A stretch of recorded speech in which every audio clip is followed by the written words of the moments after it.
In this series we go through the Lord of the Rings films bit by bit, and I try to explain all lore references and differences to the books in detail. I also try to pronounce names as Tolkien described it.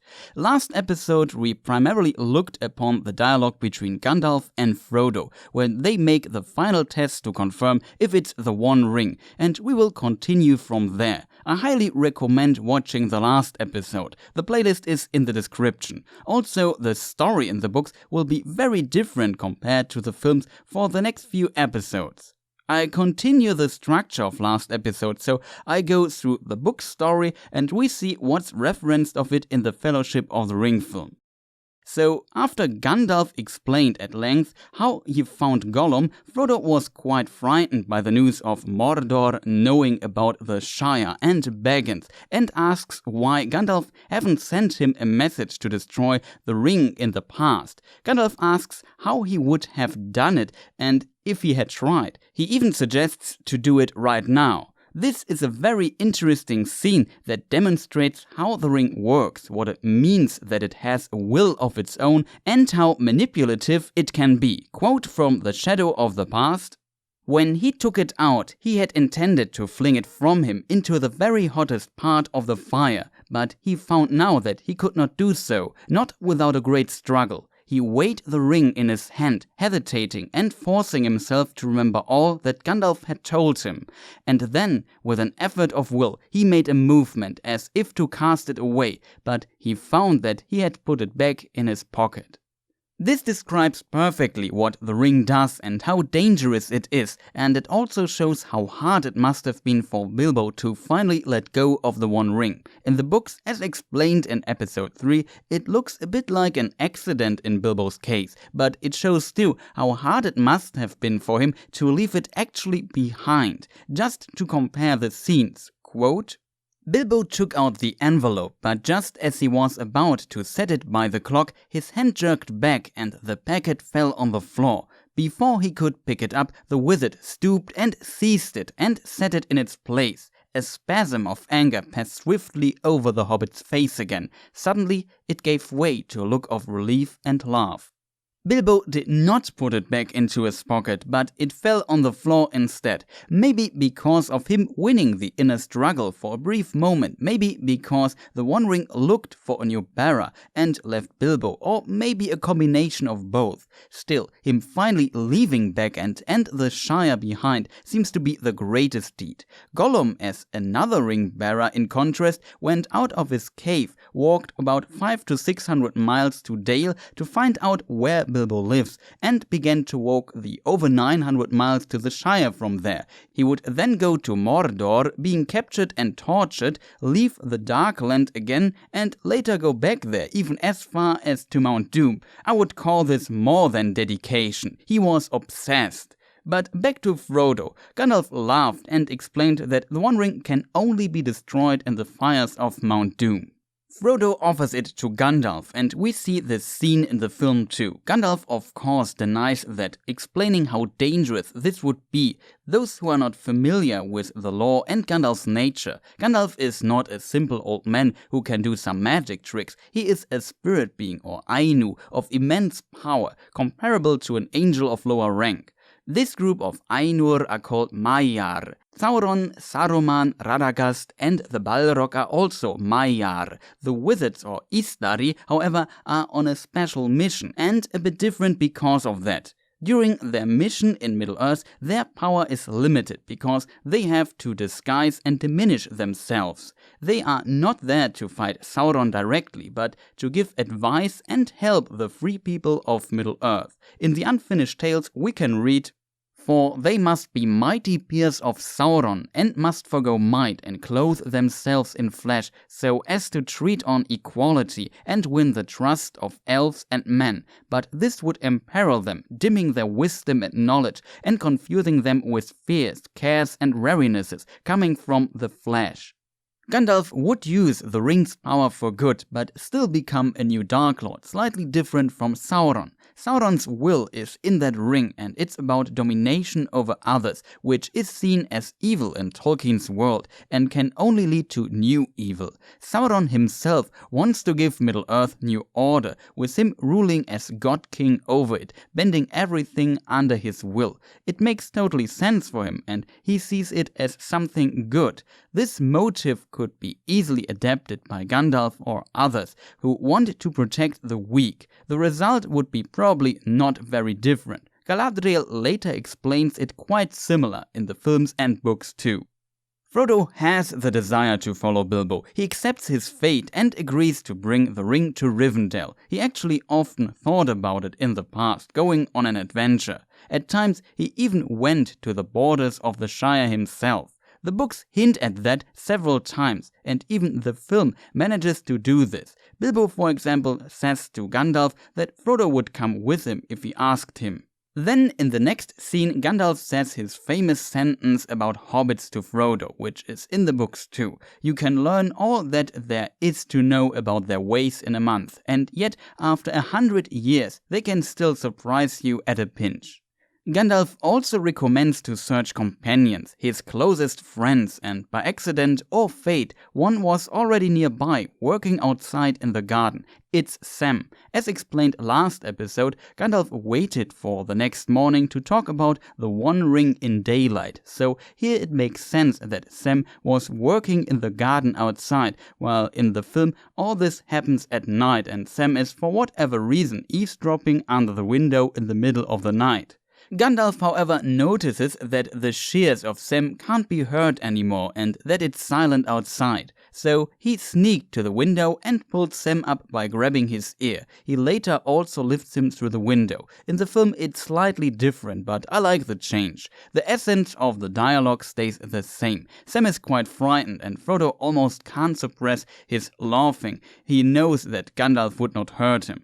Sam begs that Gandalf should not turn him into something unnatural. Shape-shifting or polymorphing other beings is quite a task in Tolkien's universe. I'm not even 100% sure if Gandalf could actually do that, but if he could, it would most likely be considered an evil act, because body and spirit for mortal beings and elves in Tolkien's universe are strongly connected and their form is intended. Changing this, especially without consent, would be against the intent of the creation of Eru, that is God. Ainur, on the other side, are spirit beings that do not need a physical form at all, and they can also change it if they want, with certain limitations. Radagast is described as a master of shapes and changes of hue, but could Gandalf do this? There are maybe 2 quotes that support this to some degree. Gandalf later says, "I am getting very anxious. In the meanwhile, do take care and don't let out any hint of where you are going, and see that Sam Gamgee does not talk. If he does, I really shall turn him into a toad." And Butterbur in Bree says about Gandalf, "But now I don't know what he'll have to say to me if I see him again. Turn all my ale sour or me into a block of wood. I shouldn't wonder. He's a bit hasty." So the ability to change the forms of things and even people is a thing that at least some people believe Gandalf can do, but I could not find any background story for this idea. The only entity that actually changed the form of living beings was the first Dark Lord, Sauron's master Melkor, also known as Morgoth, and he was a Valar, an angel of highest rank. You could argue that Sauron probably formed wargs, fellbeasts and maybe werewolves, especially during the First Age. If he really magically changed beings is hard to say though. In addition, there were new breeds of trolls and orcs, so Sauron could change the form of other beings a bit through his power or knowledge, and he was a Maya like Gandalf too. Still, this is highly debatable and also not really polymorphing. My theory is that Tolkien mentions these little hints about Gandalf transforming others to play with the expectations of a wizard and mythology. In the imagination of people, he can transform things. If we would ask today what wizards can do, people would probably say shoot fireballs, thanks to influences of literature, tabletop RPGs, and video games. Polymorphing could be on that list too, I guess. However, the scene ends with Gandalf deciding that Sam has to accompany Frodo, which actually makes him very happy in the books because Sam wants to see elves more than anything, which is also implied in the movie. In the film, Frodo and Sam now already start their journey to leave the Shire, but the books take a very different path. Frodo and Gandalf stay in Back End for several weeks and plan how he can leave the Shire without people noticing. They agree to leave on his birthday, which is the same day as Bilbo's. Gandalf also advises them to go to Rivendell, while in the film it's Bree and the Prancing Pony. Frodo also plans to move away from the eyes of the people and leave Back End behind. To visualize this, I created this map sketch of the Shire, which is heavily inspired by Tolkien's map. With Frodo leaving, people will probably assume he burns through all his money and can't afford his lifestyle in Back End anymore. He will move to Buckland, east of the Shire, close to the mansion called Brandy Hall of the Brandybuck family, which Frodo is related to through his mother. Buckland was officially not part of the Shire at this time, at least this can be debated. For this plan, Frodo sells Back End to Lobelia, and Merry helps him to acquire a little house in Crickhollow, east of the Shire. Gandalf leaves and promises to return around Frodo's birthday. In the meantime, Frodo finds more companions, so in total there are Sam, Merry, Pippin, and Fredegar Bolger, called Fatty, which seems like a mean nickname. Tolkien references it later again. This is altered in the films, where Frodo meets Merry and Pippin on his way and starts his journey with Sam alone. Fun fact, this scene from the theatrical version is not in the extended edition. They cut out the whole scene for the film release, even though some of these scenes could be seen in promo material. With his crew, Frodo starts the preparations. Merry and Fredegar Bolger help him to move his furniture with a wagon, and they already drive ahead. When it comes to the day they want to leave Hobbiton, Gandalf still hasn't appeared. Frodo, Pippin and Sam will walk the way to Crickhollow on a remote path to avoid using the East Road, so nobody sees them. They even start when it's still dark outside. Right before they leave, Frodo hears that somebody is talking to Gaffer at his house, who is Sam's father, and as we learned in the second episode, they are neighbors. The unknown person asks about Frodo, who however does not further investigate. Some people ask all the time about Back End anyway, but this time it was the Black Rider, the Nazgûl Khamûl. Luckily, Gaffer sends him east of the Shire. In the film, we see the Nazgûl talking to this hobbit, but the one we see here is Farmer Maggot. However, there's another similar scene with Maggot in the books too, so I assume that's referenced instead. It's the second interaction of a Nazgûl and hobbits in the film. The first one was this guy with a lantern, who is slain by the Black Rider by the sounds of it. He is most likely a sheriff who patrolled the Shire at night, even though he wears no feather as described in the books. What's interesting, Tolkien wrote sheriff in this archaic way to play with the word Shire and the etymology of the word. Its root is Old English and literally means Shire Reef, and as we learned in episode 2 of the series, hobbits speak Westron but have some traditional words and names which are related to the language of Rohan, who basically speak Old English just with some other words. It's another example of Tolkien's deep understanding of language, words, and how he integrates this in his own world's languages. Why this guy is slain is not 100% clear to me. In the books, the Nazgûl absolutely avoid attacking anyone, even offering money to some hobbits for information. They know that when they alarm the hobbit villages due to hostile actions, that their mission will fail. A lot of armed hobbits can still make trouble, and there are also foes of Sauron watching over the Shire. In addition, their information is pretty limited, so they want to avoid making trouble at all costs and only attack when they are 100% sure they found the ring. So randomly killing a sheriff is not the smartest thing to do in that case. I assume the filmmakers want to depict the danger and cruelty of the ring wraith and how close the danger already is to Frodo, which is quite important even in the books. When the hobbits leave, Sam brings the replacement key of Backend to his father, as agreed with Lobelia, and later catches up with the wandering hobbits. They are still a bit worried that Gandalf didn't show up as planned, but they are sure that he will find them. They leave Hobbiton into the direction of the East Road, and Sam catches up, but he didn't mention the Black Rider his father has told him about when he brought him the key. The three hobbits want to avoid the East Road, so they pass it fast and go southeast towards Greenhill Country, which is Tookland, until they hit this narrow road which they plan to follow to reach Crick Hollow. It leads to Stock and Wood Hall. Here Frodo recites Bilbo's poem, The Road Goes Ever On and On, with one little change, which Gandalf sings at the beginning of the film too. It's originally from the Hobbit book, where Bilbo says it when he returns to the Shire. As explained in episode 3, Bilbo also sings it when he leaves the Shire after his birthday party. It's a nice reference between the books, and Frodo also wonders where he heard it before, and it reminds him of Bilbo. Both haven't seen each other for exactly 17 years at this point in the books.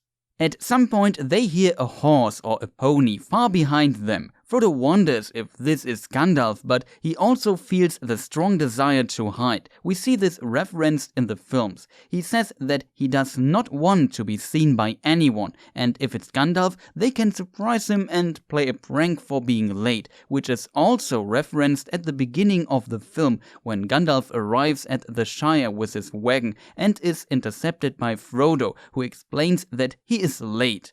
The hobbits hide, even though Frodo has a moment of struggle, and the rider is not Gandalf, it's a Nazgûl, which the hobbits are not aware of. The scene and hiding is described a bit different in the books, but I really like how Peter Jackson and his team filmed it. One difference is that there are only 3 hobbits. Merry is not there. They also don't hide together. Frodo is alone. I imagine his hiding place described in the book quite similar to that in the film. Also, the Nazgûl sniffs in the books too, which results in Frodo being overcome by fear and the desire to put on the ring. Even the advice of Gandalf suddenly seems absurd to him. We can see the struggle in the film too, but here it's Sam who stops Frodo. In the books, the Black Rider just starts moving again before Frodo puts on the ring. After that, Sam tells Frodo about what his father Gaffer has told him about a Black Rider when he brought him the key to his house.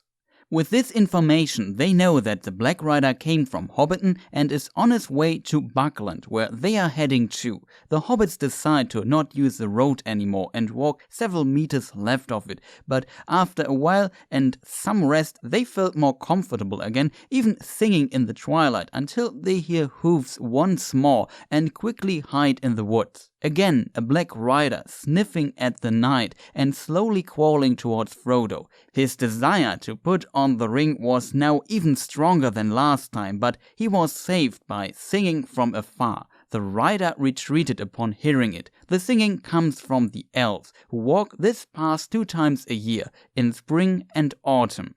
For the film, they translated the Elvish lyrics written in the book into Sindarin, the language commonly used by the Elves, and composed a beautiful song called The Passing of the Elves, sung by, I assume, the London Voices Choir. It's one of my favorite songs from the film's score. If you don't know this scene and song, it's only in the extended edition. It's really nice that they put it into the film at all, even composing a song. They also had to film this scene twice because of strong wind. Still, there are multiple little changes here. In the films, Frodo identifies the elves as wood elves, where Sindarin makes sense. In the books, however, they are Noldor elves and sing in Quenya, which Tolkien described as Elvish Latin. To explain this a bit further, elves are originally divided into 3 groups or clans. On Middle-earth, we find only 2 of the 3, the Teleri and Noldor.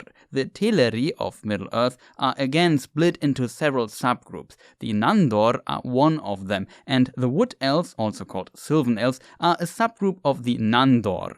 So they are in origin Teleri, same with the Sindar elves. Celeborn and Thranduil are Sindar, and both groups get along quite well. The Sylvan elves of Mirkwood, for example, live under the Sindar king Thranduil, but between Teleri and Noldor can be some tensions. For example, Wood elves would never use Quenya because it was the language of the elves who once murdered their kin, as explained in the Languages, Sauron and History of the Elves video.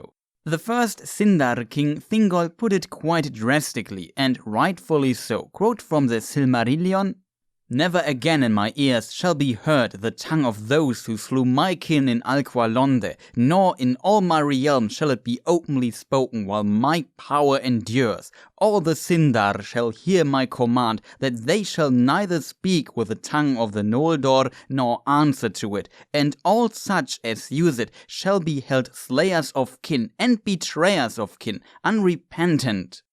One of my favorite parts from the Silmarillion. I fully recommend reading it. It also includes a sassy Galadriel, at least a bit. But back to the elves. Why they changed the Noldor elves into wood elves I couldn't find out, but they got the language right for this change. Sam is overwhelmed in the books. He totally forgot that there was this Black Rider a few minutes ago, and the others have to stop him to not run to the elves and shout in excitement.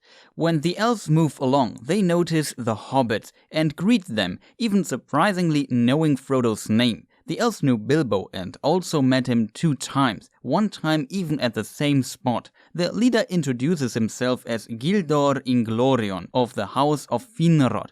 Finrod is Galadriel's older and oldest brother. He was the elf that gave his ring to the legendary man Barahir, who saved his life. An ancestor of Aragorn, who also inherited it. It's a token of gratitude and friendship that is later known as the Ring of Barahir. It's possible that Tolkien once intended Gildor to be Finrod's son in early drafts, but that changed later.